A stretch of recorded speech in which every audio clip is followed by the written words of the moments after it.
ये श्लोकः अभूत् वा? ध्येयमन्त्रम् अभवत् महोदय। ध्येयमन्त्रम् अभूत् वा? अस्तु अस्तु, अहं तदेव चिन्तयन् आसं तद् भविष्यति इति। अस्तु, अद्यतनं प्रायः 40तमः वा न इतोपि अग्रे गच्छेत्। दाक्षिण्यं सृजने अभूत् किल? दाक्षिण्यम् अभवत्। इदानीम् अद्य जाढ्यं जाड्यं अद्य पदविच्छेदः पाण्डुरङ्ग बेल्लारी महोदय आरम्भं करोति इति उक्तवान्। अस्तु, प्रयत्नं करो। नमस्ते महोदय, अहं प्रयत्नं करोमि महोदय। अवश्यम् अवश्यम्, अहम् एकवारं पठामि, पठनानन्तरं भवान् तत्सर्वमपि कर्तुं शक्नोति। अस्तु महोदय। अस्तु वा? श्रीगुरुभ्यो नमः। हरिः ओम्। जाड्यं हरति जाड्यं धियो हरति सिञ्चति वाचि सत्यम्। जाड्यं धियो हरति सिञ्चति वाचि सत्यम्। जाड्यं धियो हरति सिञ्चति वाचि सत्यम्। मानोन्नतिं दिशति पापमपाकरोति। मानोन्नतिं दिशति पापमपाकरोति। चेतः प्रसादयति दिक्षु तनोति कीर्तिम्। चेतः प्रसादयति दिक्षु तनोति कीर्तिम्। सत्सङ्गतिः कथय किं न करोति पुंसाम्। सत्सङ्गतिः कथय किं न करोति पुंसाम्। अस्तु, इदानीम् आरम्भं कर्तुं शक्यते। यद्यद् वक्तुम् इच्छन्ति, यद्यद् वक्तुमर्हन्ति, सर्वे वक्तुमर्हन्ति। अहं पदविच्छेदनं करोति महोदय। करोतु करोतु महोदय। जाड्यं धियो हरति सञ्चति वाच सत्यं। जाड्यः जाड्यम् इत्येव तत्र शब्दः। जाड्यः न आगच्छति। जाड्यः इति न भवति, जाड्यम् इत्येव जडस्य भावः जाड्यम् इति। धीयः हरति सञ्चति वाचिः सत्यं। नेक्स्ट लाइन मनोन्नतिं दिशति पापमा करोति। ಅದಕ್ಕೆ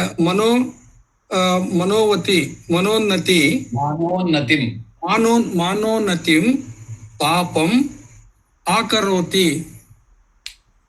समीचीनं महोदय? गच्छतु गच्छतु अग्रे। इतः चेत् चेत् प्रसादयति दीक्षु च इतः प्रसाद। चेतः इति एकमेव पदम्, एकैव शब्दः चेतः इति। चेतः प्रसादयति दिक्षुः तनोति कीर्तिं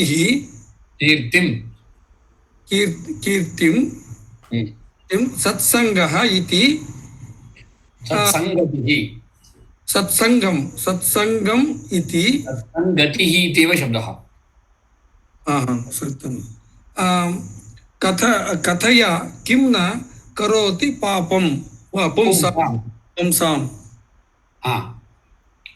यः कोऽपि वा रूपाणि वक्तुं शक्नोति वा? शब्दानां रूपाणि? तद् पुष्पमाता वदति इति मन्ये। जननी। जाड्यं नपुंसकलिंग प्रथमा विभक्ति एकवचनम्। धियो धियः षष्ठी विभक्ति एकवचनम्। हरति लट्लकार प्रथम पुरुष एकवचनम्। सिञ्चति लट्लकार प्रथम पुरुष एकवचनम्। वाची वाच नपुंसकलिंग स्त्रीलिंग शब्दः। स्त्रीलिंग शब्दः वाक्। सप्तमी विभक्ति एकवचनं। सम्यक्। सत्यं नपुंसकलिंग द्वितीय विभक्ति एकवचनं। द्वितीया विभक्ति वा उत एक प्रथमा विभक्तिः वा? सत्यं द्वितीया विभक्ति। द्वितीया विभक्तिरेव वा? द्वितीया विभक्ति प्रथमाविभक्तिरूपं तर्हि किं भवति? सत्यमेव सत्यमेव। सत्यमिति शब्दः प्रथमाविभक्तौ अपि सत्यमेव, द्वितीयाविभक्तौ अपि सत्यमेव, रूपं समानमस्ति इति वक्तुमहम् उक्तवान्। आं महोदय नपुंसकलिङ्गेषु सर्वेष्वपि शब्देषु प्रथमाविभक्तिः द्वितीयाविभक्तिद्वयमपि सामान्यतः रूपसमानतां भजेते। रूपद्वयम् अपि समानतां भजते। अस्तु वा? अग्रे मनोन्नतिं समस्तपदं द्वितीय एकवचनं लिङ्ग समस्तपदं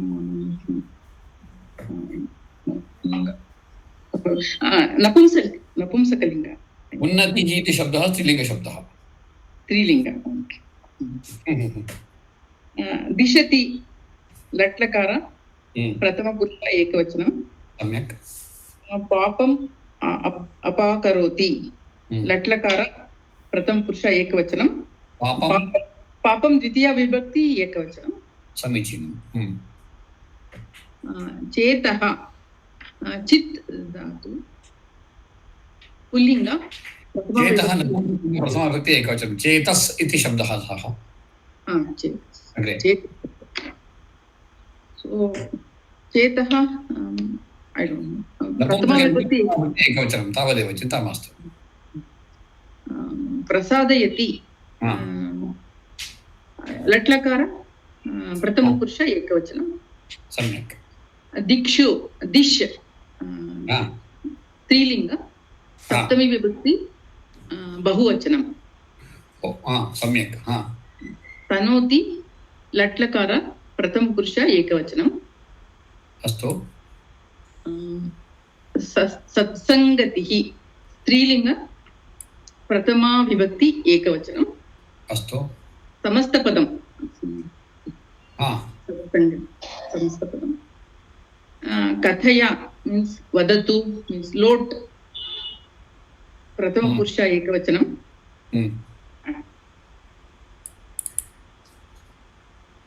लोट्लकार रूपं किमिति उक्तं? प्रथमपुरुष एकवचनं प्रथमपुरुष एकवचनं कथय इति भवति वा? कथयतु भवति वा? कथयतु कथयतु कथय इति मध्यमपुरुष मध्यमपुरुष एकवचनं सम्यक्। मध्यमपुरुष एकवचनं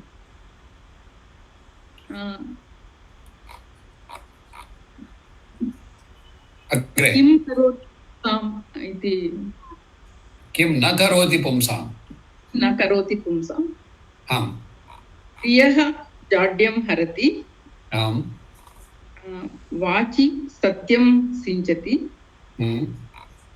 मनोन्नतिं दिशति मानोन्नतिं दिशति मनोन्नतिं दिशति पापम् अपाकरोति पापम् अपाकरोति चेतः प्रसादयति दिक्षु कीर्तिं तनोति सत्सङ्गतिः किं न करोति येषां सत्सङ्गतिः पुंसां कथय किं न करोति कथय इति तत्र प्रश्नः। सम्यगेव। अग्रे अग्रिमः भागः इत्युक्ते सन्धि पुनः छन्दः सुब्रह्मण्यमहोदय वदामि इति उक्तवान्। अस्तु सिद्धः। महोदय मनोन्नतिं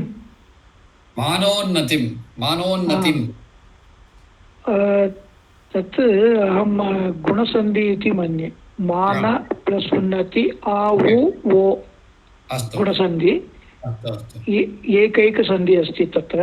तथैव अहम् उक्तवान्, अहं वदामि इति उक्तं वा? न छन्द अपि वदामि। एवमेव उक्तवान्। अस्तु अग्रे। जाड्यं दियः गुरु लघु ता गुरु लघु गुरु लघु भा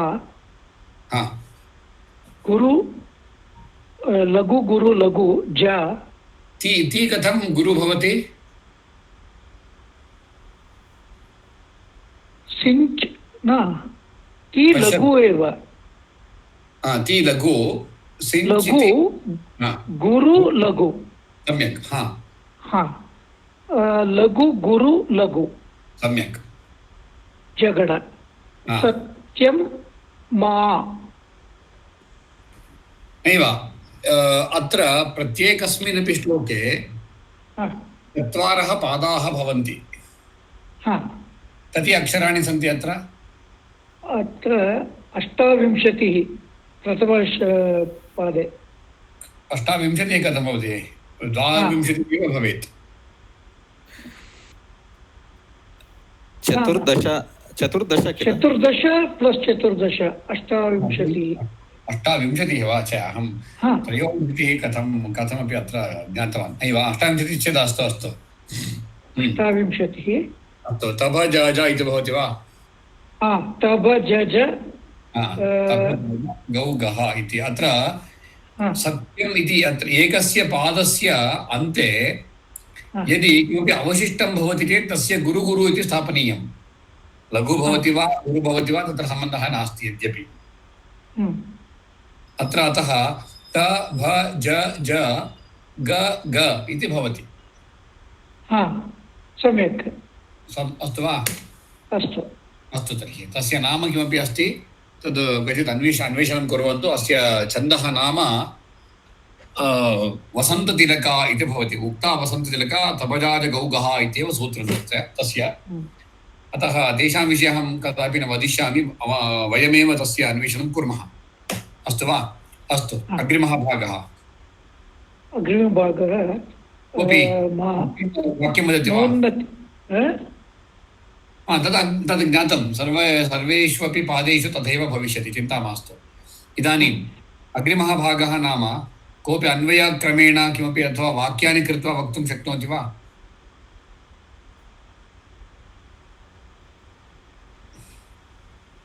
अस्तु, अहम् इदानीम् अद्य कृत्वा एकवारं दर्शयिष्यामि। आगामिनिषु कक्षासु वयं तथैव वदामः। धियः जाड्यं हरति, वाचि सत्यं सिञ्चति, मानोन्नतिं दिशति, पापम् अपाकरोति, चेतः प्रसादयति, दिक्षु कीर्तिं तनोति, सत्सङ्गतिः पुंसां किं न करोति कथय इति अस्य रूपं सामान्यतया सुलभतया अवगन्तुम् अयं क्रमः अत्र प्रयुक्तः। अत्र पश्यामश्चेत् अस्माभिः ज्ञायते यत् अत्रापि पुनः 8 क्रियापदानि उपयुक्तानि सन्ति। यद्यपि 8 तत्र 7 एव धातवः सन्ति। तानि कानि इत्युक्ते कोऽपि वदति वा? धातवः के इति? हरति हरति। सिञ्चति एकं क्षणं। हरति इति शब्दः तद् क्रियापदमस्ति। धातुः कः भवति? हृ इति धातुः तत्र। हृङ् हरणे इति तत्र धातुः धात्वर्थः च भवति। अस्तु वा?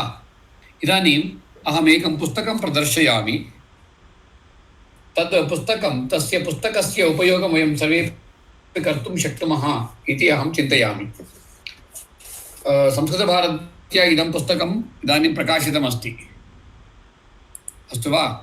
तद् किं भवति इति एकवारं पश्यन्तु। स्टाप् शेर् कृत्वा अहं वीडियो आन् कृत्वा एतत् पुस्तकं दर्शयिष्यामि।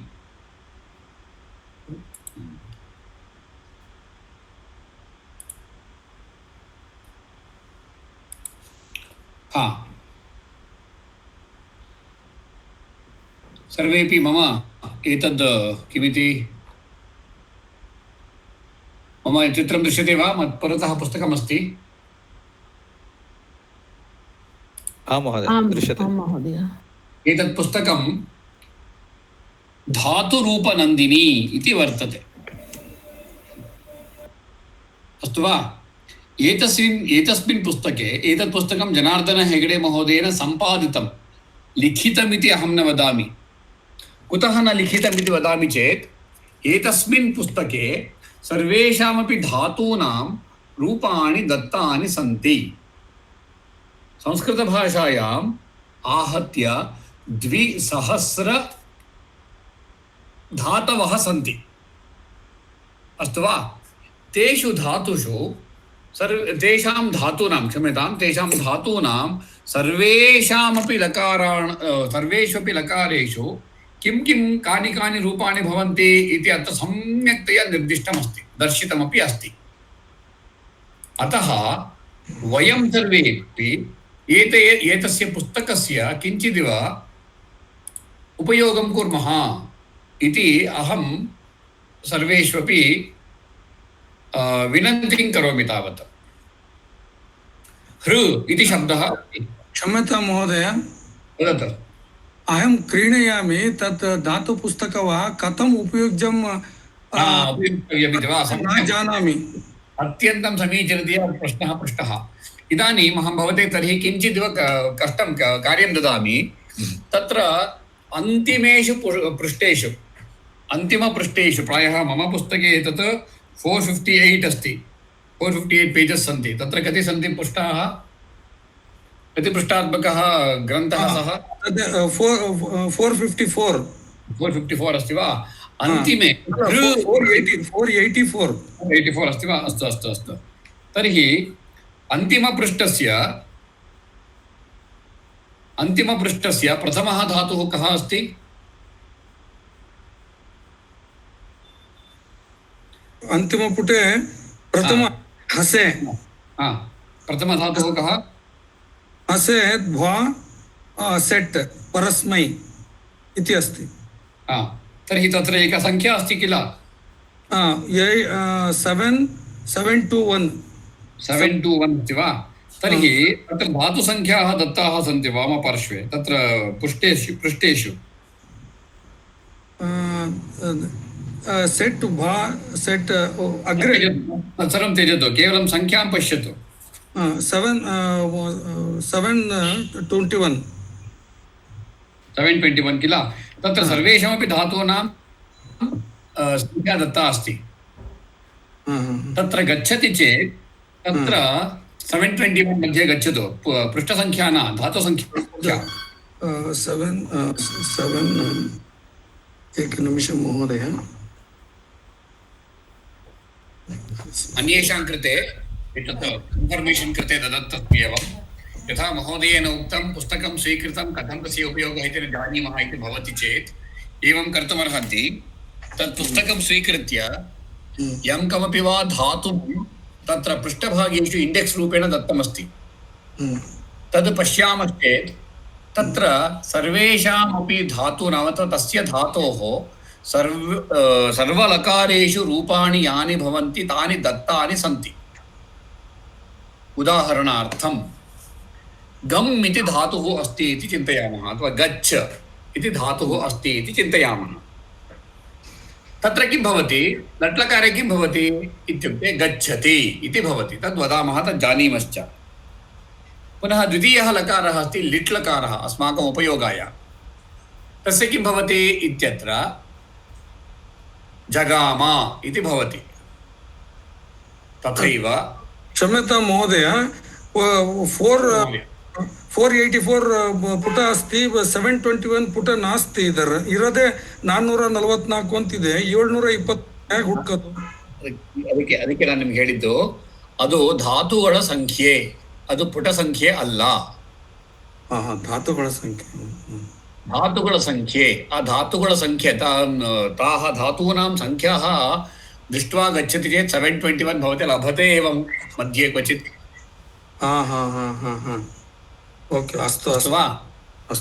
अस्तु। अद्य रात्रौ यदि शक्यते अथवा श्वः प्रभाते यदा शक्यते तदा दूरवाणीं करिष्यति चेत् एकं वीडियो काल् कृत्वा एतां समस्यां परिहरामः। अस्तु महोदय। वा?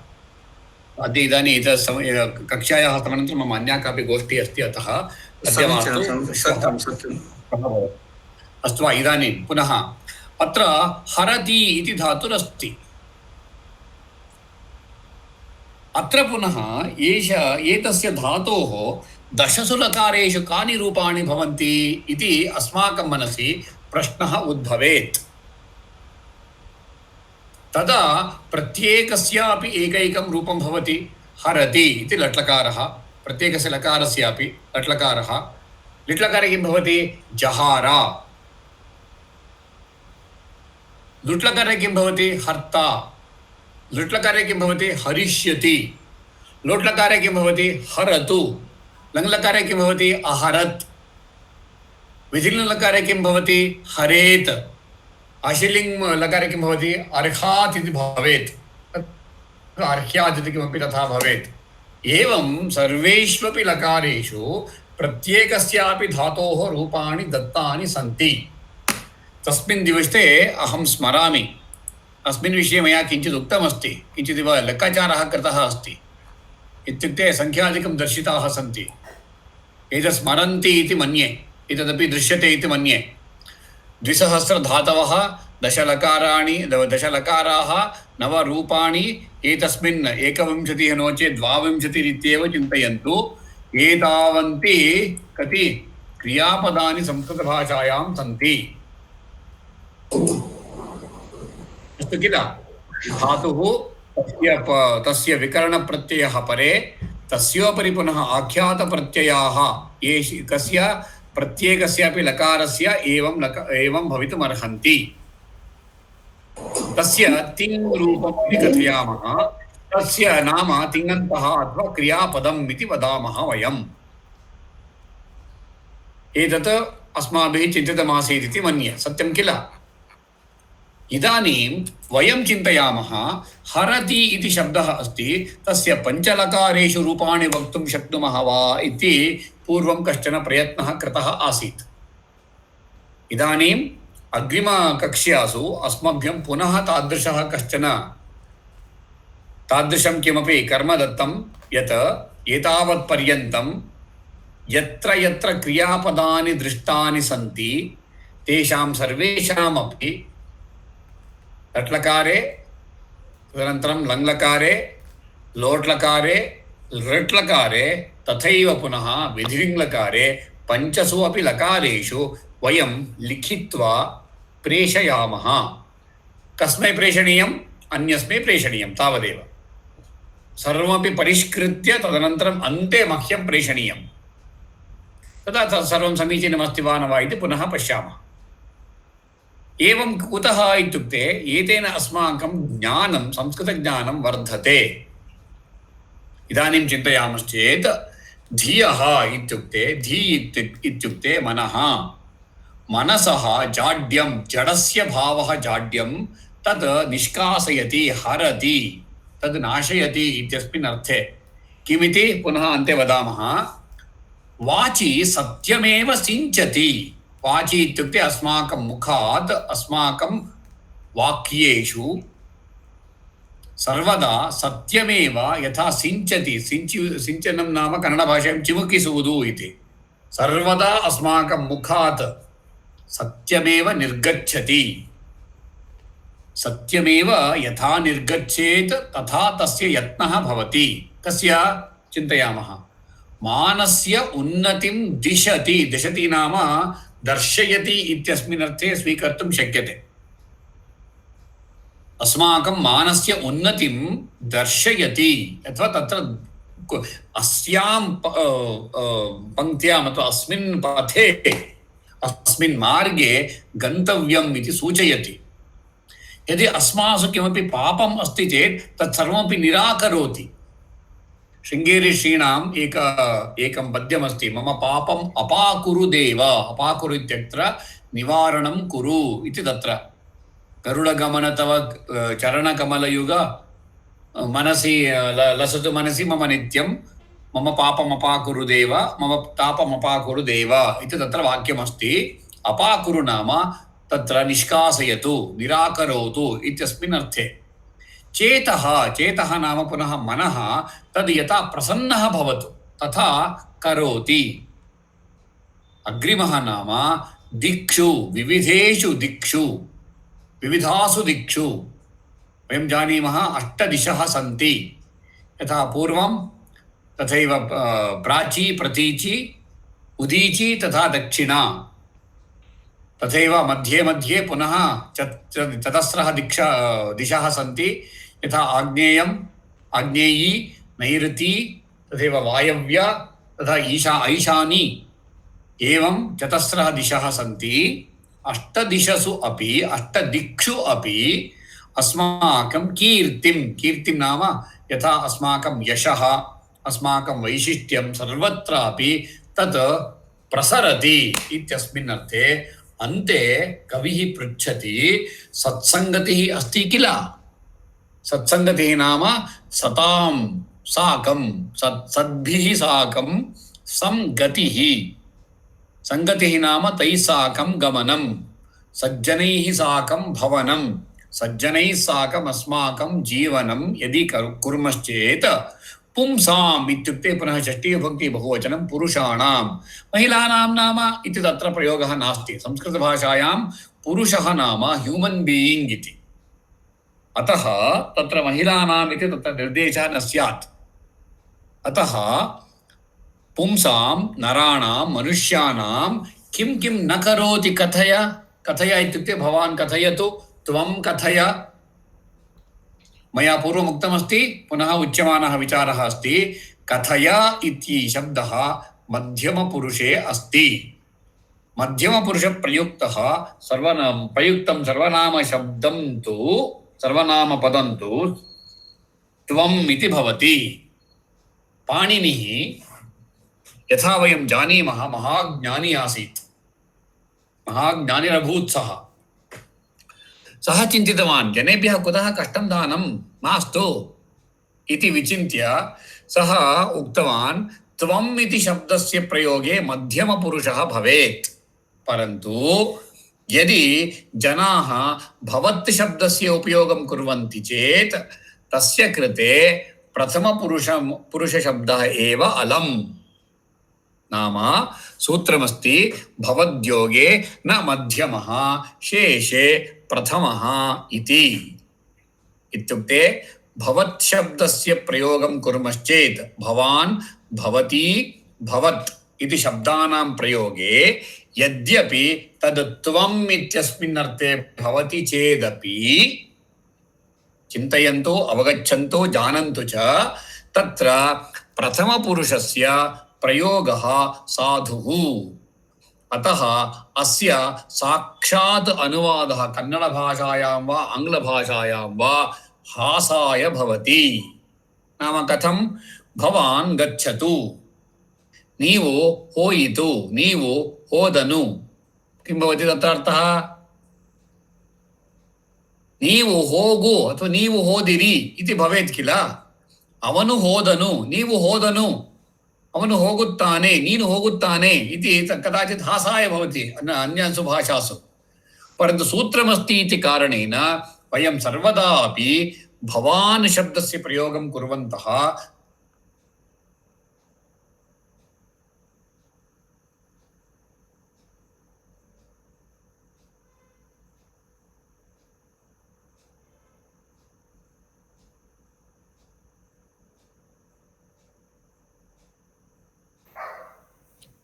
हरि ओम् अस्ति वा महोदयस्य हरि ओम् न श्रूयते हरि ओम् न श्रूयते किल तदेव एकनिमिषं पश्यामः नागराज महोदय न श्रूयते महोदय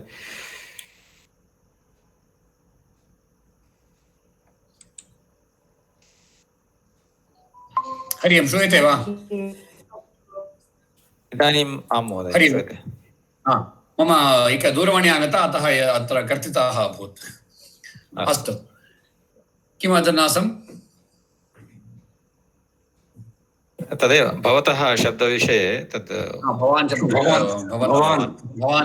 विषये अतः त्वम् इति शब्दस्य प्रयोगे मध्यमपुरुषः युक्तः परन्तु भवान् इति शब्दस्य विषये तत्र पुनः प्रथमपुरुषस्य योगः युक्तः इति तत्र कस्य पाणिनेः विचारः वयमपि तदेव कुर्मः एव अतः इदानीम् अस्माभिः अत्र कथय इति शब्दः ज्ञातः अस्ति अतः एतस्मिन् विषये पुनः अस्माकं चिन्तनं भवतु।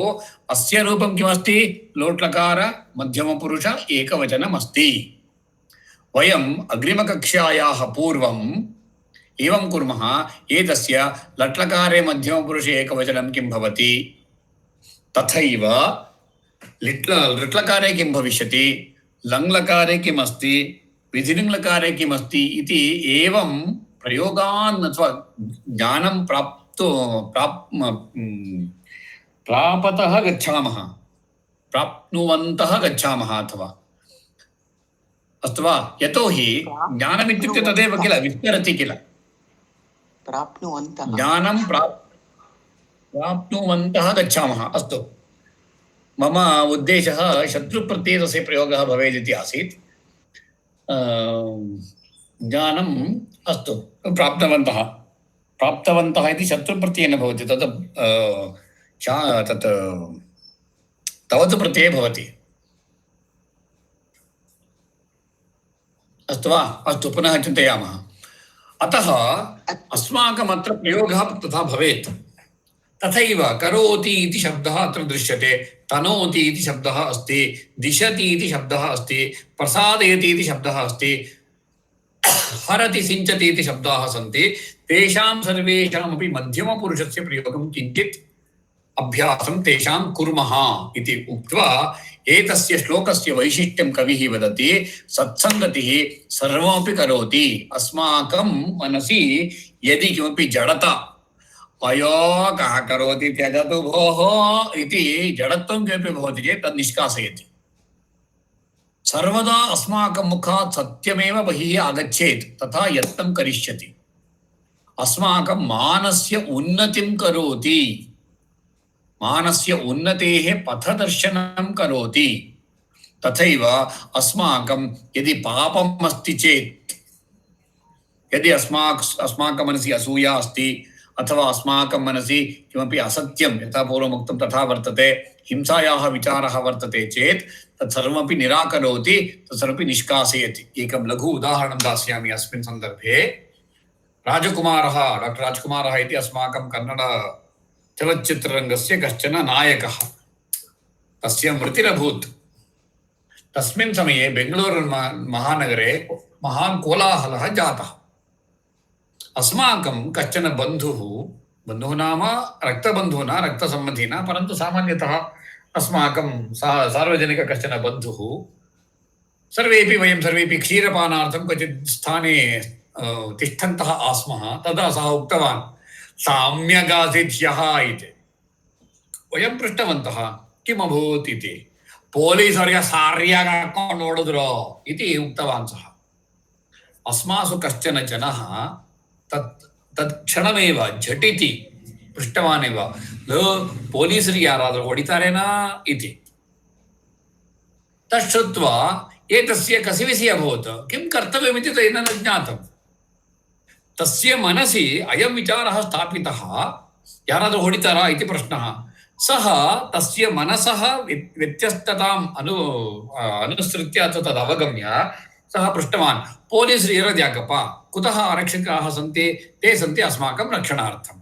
तेभ्य एव यदि वयं ताडनं कुर्मश्चेत् तद्युक्तं वा इति। तद् श्रुत्वा तस्य तु मनसि महान् खेदः अभूत्। ಹೌದಲ್ವಾ, ನಂಗೆ ಗೊತ್ತೇ ಆಗಲಿಲ್ಲ ಇದು ಪಾಪ ಅಲ್ವಾ ಪೊಲೀಸರು ಇತಿ. ತತ್ರ ಚಿಂತಯಂತು ಏಕಸ್ಮಿನ್ ಕ್ಷಣೇ ಏವ ತಸ್ಯ ಮನಃ ಪರಿವರ್ತನಂ ಕಥಂ ಅಭೂತ್. ತಸ್ಯ ಮನಸಿ ಯತ್ ಪಾಪಮಾಸೀತ್ ತಸ್ಯ ಕೃತೆ ಕಿಮಾಸೀತ್ ಸಾಮ್ಯಕ್ತಯಾ ಭರ್ತಿತವಾನ್ ತಾವದೇವ ಇತಿ.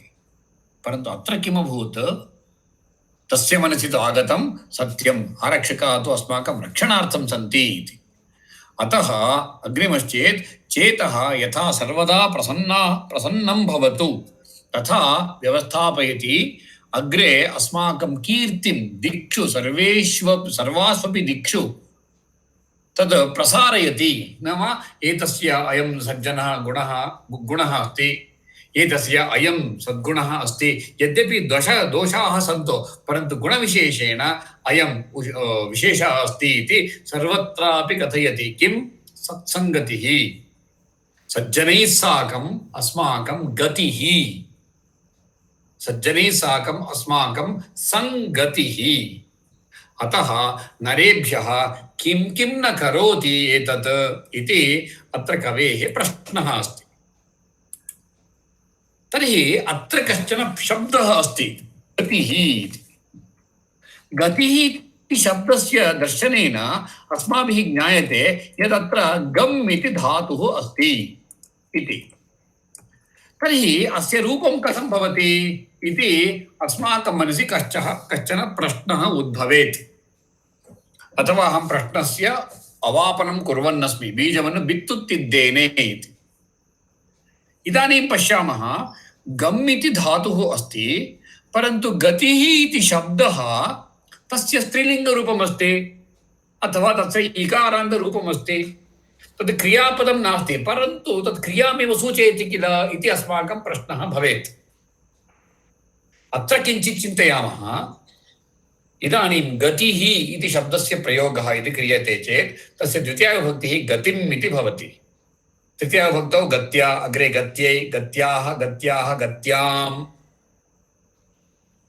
गतयः इति पूर्वम् अस्माकं स्मरणे अस्ति चेत्, श्लोकः आगतः वा न जाने, परन्तु दानं भोगो नाशस्तिस्रः गतयो भवन्ति वित्तस्य इति कश्चन श्लोकः नीतिशतके एव अस्ति।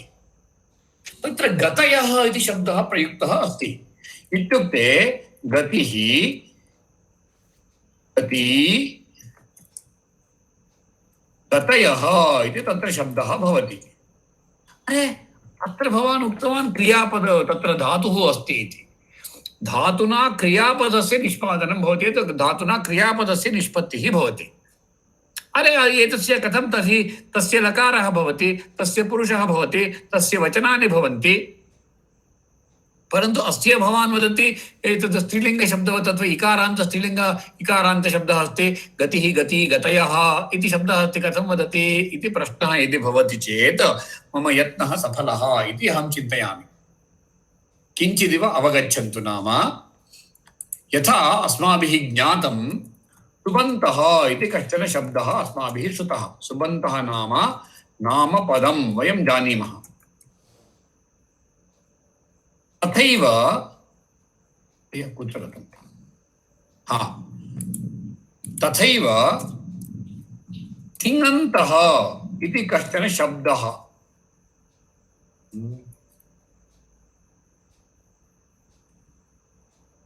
तिङन्तः इत्यस्य अर्थः क्रियापदम्। एतदपि अवगतं। नूतनः कश्चन अस्ति विचारः।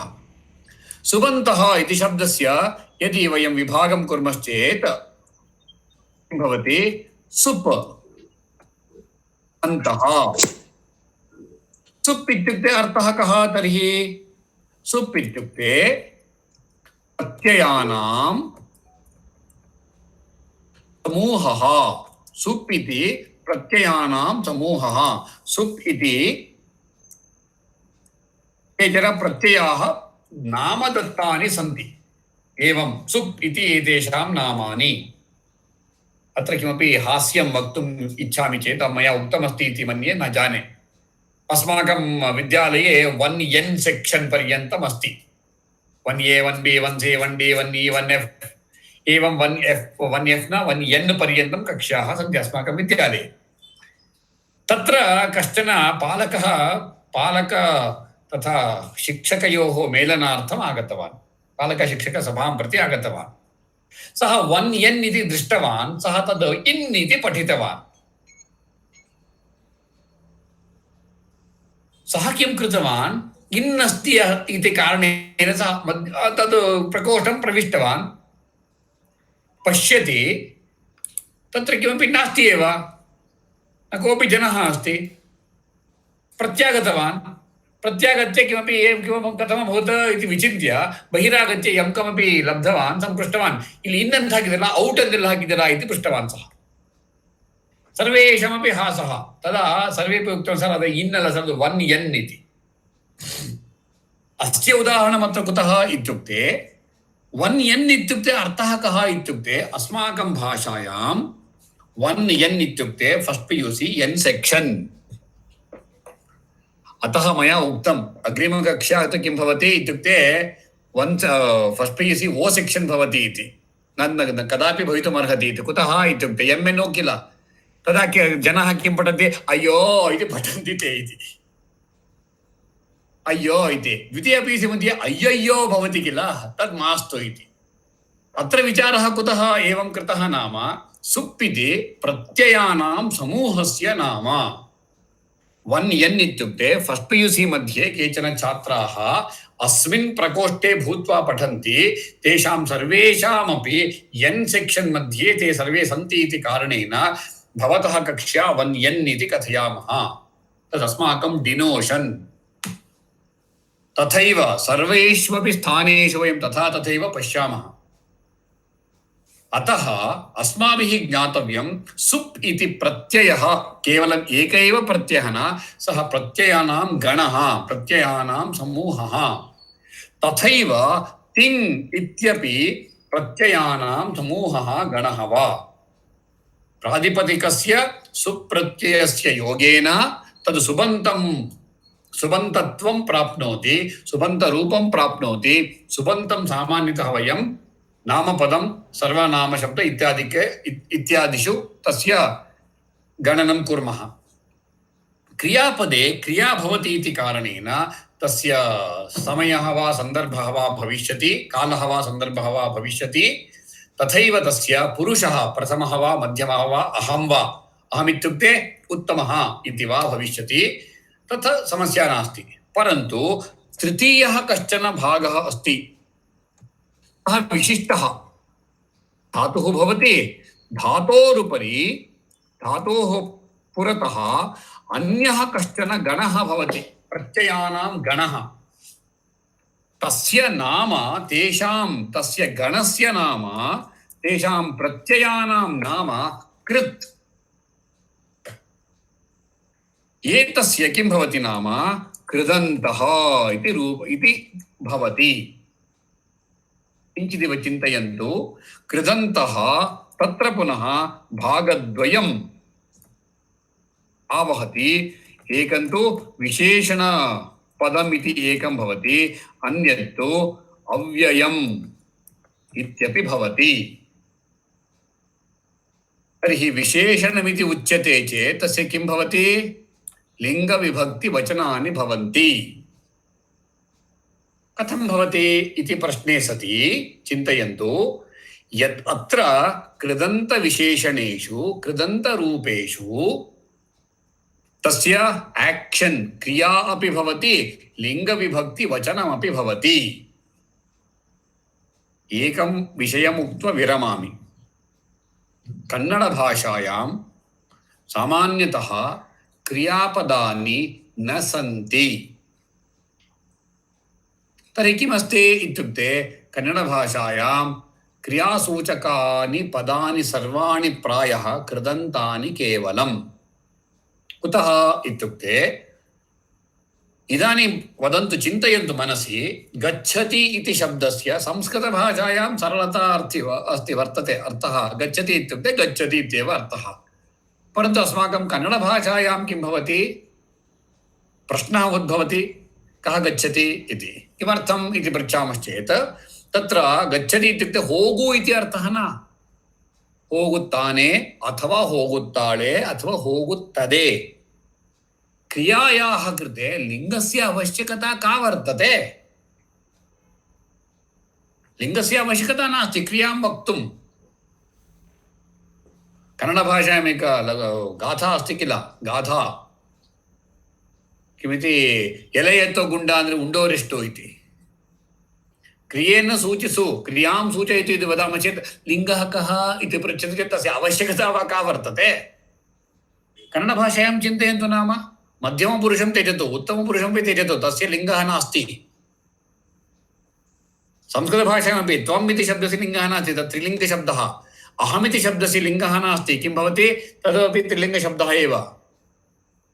परन्तु गच्छति इति वदामि चेत् किमिति वदन्ति? अहं वदामि किमिति वसंता गच्छति वसंता इति वदामि चेत् वसंताळु होगुत्ताळे वसन्तः गच्छति इति वदामि चेत् वसन्तनु होगुत्ताने शास्त्रेषु कश्चन प्रयोगः अस्ति चैत्रः इति चैत्र इत्युक्ते अस्माकं चित्ते किमस्ति काचित् बालिका इत्येव अथवा काचित् तरुणी वा महिला वा इति परन्तु तत्र चैत्रः इति बालकस्य नामे उक्तमस्ति बालकस्य नाम्नि उक्तमस्ति बालकस्य नाम चैत्रः अस्ति इति तद्विशेषः किल अतः बहु गडिबिडि भविष्यति तत्र अतः कन्नडभाषायां नवम्बर् मासे अहं वदन्नस्मि कन्नडभाषायां क्रियापदानि न सन्ति वा इति सर्वाण्यपि कृदन्तानि एव कथमिति इति एकवारं पृच्छन्ति चेत् तत्र इदानीं पश्यन्तु गतवान् कश्चन मम गृहम् आगतवान् अस्ति सः गतवान् इदानीं गतवान् इत्यस्य अर्थः होदवनु तस्य द्वितीयाविभक्तिः किं भवति होदवनन्नु तृतीयाविभक्तिः किं भवति होदवनिन्दा चतुर्थीविभक्तिः किं भवति होदवनिगे पञ्चमीविभक्तिः किं भवति होदवनदिसैन्द षष्ठीविभक्तिः किं भवति होदवन सप्तमीविभक्तिः किं भवति होदवनल्लि संबोधने किं भवति हे होदवने शक्यते यदि उपयोगं कुर्मश्चेत् तथा संस्कृतभाषायामपि एवं भूतकाले विद्यमानाः कृदन्ताः सन्ति तेषां नामानि तेषां द्वे रूपद्वयम् अस्ति भूतकालसूचकाः सूचकानां कृदन्तानां नाम तप्रत्ययः तवतु प्रत्ययः इति वदामः वयं तस्मिन् विषये पुनः कथयिष्यामि तथैव वर्तमानकालस्यापि अस्ति वर्तमानकालस्य नाम आङ्ग्लभाषायां प्रेजेण्ट् कण्टिन्यूस् इति वदामः किल तस्यापि रूपद्वयमस्ति शत्रुप्रत्ययः शानच् प्रत्ययौ इति तथैव विध्यर्थककृदन्ताः तथैव भविष्यार्थककृदन्ताः एवं एतस्य गतिः इति शब्दस्य एककृदन्तरूपमस्ति तस्य नाम क्तिन् प्रत्ययः क्तिन् इत्युक्ते अत्यन्तं फैट् अस्ति इति मा चिन्तयन्तु तत् क्तिन् क्तिन् प्रत्ययः सर्वदा स्त्रीलिङ्गे भवति सर्वाणि अपि शब्द सामान्यतः तिन् प्रत्ययान्तरूपाणि सर्वाणि अपि इकारान्तरूपाणि भवन्ति इकारान्ताः भवन्ति विशेषः नाम इकारान्त स्त्रीलिङ्गशब्दाः कविः शब्दं त्यजतु मतिः रुचिः इति यत्र यत्र वयं धातुं पश्यामः तत्र सर्वत्रापि किमस्ति इत्युक्ते धातुरस्ति चेत् तत् स्त्रीलिङ्गः एव उन्नतिः इति शब्दे उत इति धातुः नम अथवा नतिः इति शब्दः अस्ति तत्र नम इति धातुना साकं तस्य प्रवर्तनमस्ति इति कारणेन सः शब्दः क्तिन् प्रत्ययः वयं सर्वेपि एतस्मिन् विषये किञ्चिदेव चिन्तयामः रुचिः मतिः नतिः क्षतिः इति एतानि सर्वाणि अपि पदानि एते सर्वेपि शब्दाः तावत् स्त्रीलिङ्गान्ताः शब्दाः भवन्ति अस्तु वा एवं एतस्य कृदन्तविशेषणानि अपि विशेषणपदानि विशेषणशब्दाः अपि भवितुमर्हन्ति कृदन्ताव्ययानि अपि भवितुमर्हन्ति अग्रिमकक्षायां पुनः स्मारयन्तु अहम् अग्रिमः श्लोकः कः अस्ति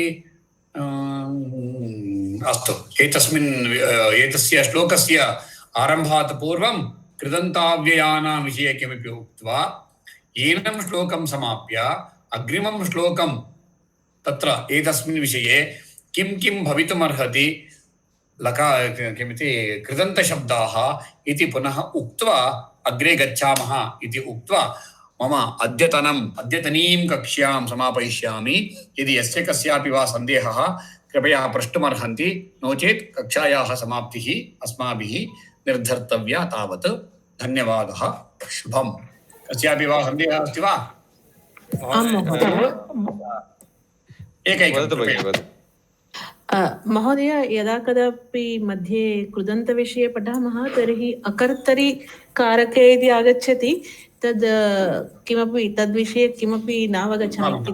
कर्तरि कर्तरि कर्मणि भावे सर्वमपि विषयं वदामः, अवश्यं वदामि, चिन्ता मास्तु। अस्तु, धन्यवादः महोदय। अस्तु। महोदय, अत्र क्रियापदम् अस्मिन् श्लोके एव हरति इति आसीत् खलु। यदा वयं धातुं जानीमश्चेत् तत्र गत्वा अन्वेषणं कर्तुं शक्यते दशलकारेषु किं किं भवति इति। तत्र प्रथमं धातुं कथं ज्ञातुं शक्नुमः? एकवारं हरति इति पश्यामश्चेत् तस्य धातु किम् इति तद्विषये किमपि अस्ति वा? सर्वदापि तस्य कृते किञ्चिदिव अभ्यासः सर्वदा आवश्यकः। अतः वयं सर्वदापि भाषाशिक्षणसन्दर्भे सर्वदापि LSRW इति सूत्रं वदामः किल। प्रथमं श्रवणं, तदनन्तरं तस्य वचनं, तदनन्तरं पठनं, तदन्ते लेखनम् इति वदामः किल। सदा अस्माकं मनसि किं भवति? उदाहरणार्थं वयं सर्वेपि कन्नडजनाः इति मत्वा, कन्नडजनाः वा भारतीयभाषाभाषिकाः वयं सर्वेपि, अस्मभ्यं न कदापि जननी एतत् क्रियापदमिति न कदापि पाठयति। सामान्यतः वचनेषु भवत्येव। कोडु इति कथयति, तगोण्बा इति कथयति, तगोण्बा इति वदति एव। इडु इति शब्दः क्रियापदमस्ति इति सः न जानाति आदौ। परन्तु किञ्चित् ज्ञात्वा यदा कक्षां प्रविशति तदा व्याकरणं पाठ्यते किल। तथा अत्रापि अस्माकं तथा पूर्वं किं भवति स्म? शब्दग्रहणार्थं श्लोकानां पाठनं पूर्वं कुर्वन्ति स्म, कारयन्ति स्म वा। इदानीम् अस्माकम् अभ्यासः नास्ति इति कारणेन किञ्चिदिव कष्टमिति अनुभूयते। परन्तु अस्माभिः संस्कृतस्य पठनेन एतदपि सिद्ध्यति, सुलभं भवति इति। अस्तु वा? अतः अग्रिमकक्षायां पुनः एतेषु दशलकारेषु अपि विषयेषु किमपि वदामः। तत् मया ऐओन् प्रेषितः किल, तस्य साहाय्येन यद्यपि तत्र सर्वेपि समीचीनाः न सन्ति चेदपि किञ्चिदिव तत्र परिश्रमं कृत्वा आगच्छामः, तद् अग्रे अस्माकम् उपयोगाय भविष्यति इति। परन्तु सदापि वा सदैव वा सा समस्या जायते एव, अस्ति एव। अस्तु वा? तद् शीघ्रतया एतद् दृष्ट्वा एतदेव क्रियापदमिति सामान्येन वक्तुं न शक्यते। किञ्चिदिव अभ्यासः आवश्यकः तस्य कृते। अस्तु, अग्रे। अस्तु महोदय, धन्यवादः। कस्यापि अन्यस्य महोदय, पृच्छतु महोदय। अद्य वयं सर्वे बहु सन्तोषं जातः। ओहो, कुतः? भवन्तः मुखदर्शनं प्राप्नुवन्तः। तर्हि तन्निमित्तमेव मया उक्तमासीत् किमिति, यदा कदापि देवः भवतां पुरतः आगच्छति चेत् किं कुर्वन्ति इति। उत्तमः। नमामि। ममापि नमस्काराः सर्वेभ्यः अपि जनेभ्यः। अस्तु वा? अस्तु, नमस्कारः, धन्यवादाः। अस्तु, अग्रे यस्य कस्यापि वा सन्देहः